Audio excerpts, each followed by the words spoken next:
Hi friends, welcome to 5 Minutes Tech YouTube channel. Here is Samsung Galaxy A16 5G smartphone.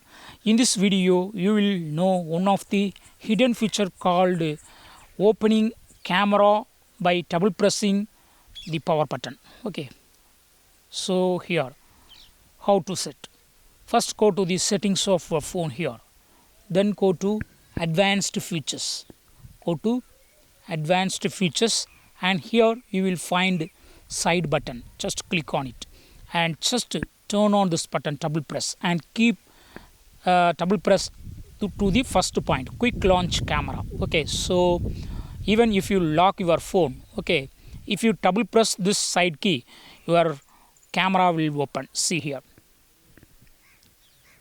yes, camera is opened. Okay, so even after locking your phone, if you would like to use your camera quickly, what you have to do, just to enable that option, side button, double press, then just to double press this side button here. Okay, yes, camera will open. Okay, so this is one of the hidden feature most of the phone users don't know. If you don't know this feature, now you can learn it and you can apply. Okay, that's all friends, thanks for watching, bye.